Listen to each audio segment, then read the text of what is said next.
नमस्कार दोस्तों, आप सबके बहुत सारे क्वेश्चंस, बहुत सारे कमेंट्स मेरे वीडियोस में आते हैं और सारे कमेंट्स, सारे क्वेश्चंस के लिए मैं अलग से वीडियो बना पाना तो पॉसिबल नहीं है। तो मैंने कुछ चुनिंदे क्वेश्चंस को आज मैंने कलेक्ट किया है और आज मैं उन सबका उत्तर मैं देने जा रहा हूँ, आप सबका आंसर्स मैं देने जा रहा हूँ। तो बने रहिए इस वीडियो के साथ। और अगर आपको भी कोई सवाल है, आपके दिमाग में कोई सवाल है जिसका मेरे से आप आंसर एक्सपेक्ट करते हैं, तो आप नीचे कॉमेंट करके क्वेश्चंस अपना पूछ सकते हैं। तो चलिए शुरू करते हैं।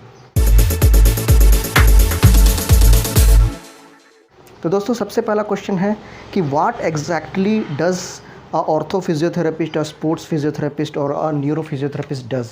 मतलब एक फिजियोथेरेपिस्ट जो ऑर्थोपेडिक में स्पेशलाइज्ड है, स्पोर्ट्स में स्पेशलाइज्ड है या फिर न्यूरोलॉजी में स्पेशलाइज्ड है, वो लोग करते क्या हैं। देखिए, ऑर्थो फिजियोथेरेपी में जितने भी ऑर्थो रिलेटेड केसेस हैं, जैसे कि joint pains, osteoarthritis, post operative physiotherapy, जैसे मान लीजिए नी का रिप्लेसमेंट हुआ, उसके बाद फिजियोथेरेपी, उसके बाद या फिर कोई भी सर्जरी हुआ, इंटरनल इम्प्लांट्स, फ्रैक्चर के बाद जो प्लास्टर हटने के बाद, इमोबिलाइजेशन के बाद जो फिजियोथेरेपी स्टार्ट होता है, वो सब उसमें हम लोग का ऑर्थोपेडिक फिजियोथेरेपी में बहुत हम लोग का रोल है।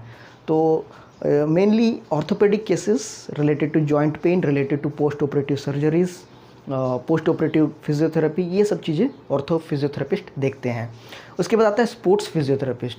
स्पोर्ट्स फिजियोथेरेपी भी एक स्पेशलाइजेशन है जिसमें स्पोर्ट्स इंजरी के बारे में पढ़ाया जाता है। स्पोर्ट्स इंजरी बिल्कुल अलग टाइप से एक उनका अलग तरीके से हम लोग को अप्रोच करना होता है, उनका ट्रीटमेंट अप्रोच थोड़ा सा डिफरेंट रहता है, इसीलिए ये एक डिफरेंट एक स्पेशलाइजेशन कोर्स है। तो स्पोर्ट्स फिजियोथेरेपिस्ट का यूजुअली स्पोर्ट्स का जो टीम है उसमें जो आप देखते होंगे फिजियोथेरेपिस्ट है, वहाँ पे यूजुअली उनको अपॉइंटमेंट मिलता है, चाहे वो स्टेट का क्रिकेट टीम हो, फुटबॉल हॉकी टीम हो, या फिर नेशनल लेवल की क्रिकेट हॉकी या फुटबॉल का टीम हो, उन सब में इन सब का अपॉइंटमेंट होता है। और आजकल तो बहुत सारे दूसरे स्पोर्ट्स में भी फिजियोथेरेपिस्ट को अपॉइंट करते हैं। तो ये एक काफ़ी अट्रैक्टिव कोर्स है और इसमें आप इंटरेस्टेड हैं तो जा सकते हैं। तो दूसरा सवाल है, व्हाट मिस्टेक का physiotherapy student makes which you should not do you और which you should avoid it. देखिए, ऐसा हम लोग जब फ्रेशर्स होते हैं, फिजियोथेरेपी पास आउट होते हैं, तो हम बहुत गर्म जोश में रहते हैं कि हम अपना क्लिनिक सेटअप करेंगे। मेरे हिसाब से मैंने जो एक्सपीरियंस किया है, और भी बहुत सारी गलतियाँ हो सकती है, मेरे जो नोट में है कि हम जोश में रहते हैं कि हमें फिजियोथेरेपी क्लिनिक खोलना है, प्राइवेट प्रैक्टिस स्टार्ट करना है। मेरे एक्सपीरियंस से आपको तुरंत फिजियोथेरेपी क्लिनिक फ्रेशर में नहीं खोलना चाहिए, क्योंकि हमें बहुत सारा चीज़ सीखना होता है, बहुत सारा चीज़ पेशेंट हैंडलिंग, पेशेंट को ट्रीटमेंट के अलावा भी पेशेंट हैंडलिंग, आपको बहुत सारी चीज़ें, बहुत सारे एस्पेक्ट्स को आपको एक्सपीरियंस करने से पहले आप क्लिनिक खोलेंगे तो आपको बहुत प्रॉब्लम फेस करना होगा। तो मेरे हिसाब से सबसे पहले आपको 2 या 3 साल, मिनिमम 2 साल तो कहीं किसी अच्छे फिजियोथेरेपी सेंटर में काम करना चाहिए, अपने सीनियर के अंडर में, अपने बॉस के अंडर में काम करके देखिए, सीखिए, एक्सपीरियंस करिए कि कैसे मैनेज किया जाता है, कैसे अपने स्टाफ से बात किया जाता है, कैसे अपने पेशेंट को कन्विंस किया जाता है। और बहुत सारे दूसरे प्रॉब्लम्स भी आते हैं, उसको कैसे आप हैंडल करेंगे।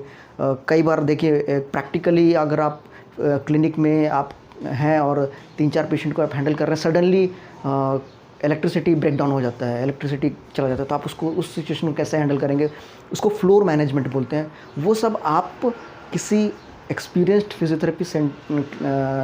फिजियोथेरेपिस्ट सीनियर के अंडर में रह कर के काम ही आप सीख सकते हैं। तो आप पहले 2 साल जैसा काम करिए, कहीं अच्छे से सीखिए, आप उसके बाद जाके आप क्लिनिक खोलेंगे तो आपको निराशा नहीं होगी। अगर अदरवाइज़ आप फ्रेशर में ही खोल देंगे तो आप बहुत फ्रस्ट्रेट हो जाएंगे, क्योंकि इतना जल्दी रिजल्ट नहीं बोलता। बहुत पेशेंस चाहिए फिजियोथेरेपी क्लिनिक या फिर किसी भी प्रकार के छोटे छोटे क्लिनिक्स को चलाने के लिए। तो तीसरा क्वेश्चन है कि equipment for fresher to set up own clinic. कोई भी अगर नया क्लिनिक चालू करना चाहता है तो मिनिमम क्या इक्विपमेंट रिक्वायर्ड है एक क्लिनिक चलाने स्टार्ट करने के लिए। तो मेरा जो एक्सपीरियंस है, मिनिमम तो आपको एक IFT मशीन तो चाहिए, इंटरफेरेंशियल थेरेपी, उसके बाद फिर अल्ट्रासोनिक थेरेपी मशीन तो चाहिए ही चाहिए, और उसके बाद एक ट्रैक्शन। ये 3 मस्ट है, ये तीनों के बिना आप नहीं स्टार्ट कर सकते हैं, आपको बहुत कमियां महसूस होगी। उसके बाद एक तो काउच होना चाहिए, ठीक है। तो अगर इलेक्ट्रोथेरेपी में ये 3 चीज़ ultrasonic therapy machine, IFT machine and traction machine. और इसके साथ अगर आप एक हाइड्रोक्यूलेटर जिसमें कि आप हॉट फर्मेंटेशन देंगे वो भी आप अगर आप इंस्टॉल कर लेते हैं, रख लेते हैं तो वो एडेड एडवांटेज है। मगर ये 3 चीज़ होना चाहिए। साथ में एक तो काउच होना चाहिए, एक तो आपका ऑफिस टेबल होना चाहिए, काउच जिसमें कि आप ट्रीटमेंट दें। अगर 2 काउच हो तो ज़्यादा अच्छा है, एक में आप एग्जामिन करेंगे, एक में ट्रीटमेंट देंगे। अपना खुद का एक टेबल चेयर और 2-3 प्लास्टिक चेयर जिसमें आपके पेशेंट्स के अटेंडेंट या फिर कोई वेट कर रहा है वो जा कर के वहाँ पे बैठेंगे। उसके बाद 4th जो क्वेश्चन है, ये बहुत इम्पोर्टेंट क्वेश्चन है, ये है कि what are the top physiotherapy colleges in India. तो मैंने 5 सबसे top colleges of India physiotherapy में मैंने लिस्ट किया है। ये सब गवर्नमेंट ऑफ इंडिया कॉलेजेस हैं, सेंट्रल गवर्नमेंट ऑफ इंडिया का कॉलेजेस है। तो मैं प्राइवेट पे नहीं जाऊंगा, प्राइवेट में बहुत अच्छे अच्छे ऑप्शन है, आप खुद भी इंटरनेट में सर्च कर सकते हैं, बट मैं प्राइवेट को, गवर्नमेंट वाला को मैं मेंशन करूंगा। तो नंबर 1 है SV निर्तार, Swami Vivekananda national institute of rehabilitation training and research. ये कटक उड़ीसा में है और इसी से मैंने पढ़ाई किया है। ये ministry of social justice and empowerment के अंदर में आता है और काफ़ी बहुत बड़ा कैंपस है। आपको एंट्रेंस एग्ज़ाम देना होगा इसके लिए, यहाँ पे आपको एडमिशन के लिए। उसके बाद NILD, national institute of locomotor disability. ये पहले NIOH था, national institute of orthopedically handicapped, but अभी मैंने रिसेंटली मुझे पता चला कि इसका नाम चेंज होकर NILD हो गया है। ये कलकत्ता में है, इसका भी एंट्रेंस एग्ज़ाम होता है। जितने भी कॉलेजेस हैं सबके एंट्रेंस एग्ज़ाम होते हैं, जितने भी गवर्नमेंट कॉलेज है। और एंट्रेंस एग्ज़ाम का ज़्यादा डिटेल में नहीं बताऊंगा, आप उनकी वेबसाइट में जाइए, सर्च करिए और आप ज़्यादा जानकारी वेबसाइट से इकट्ठा करें।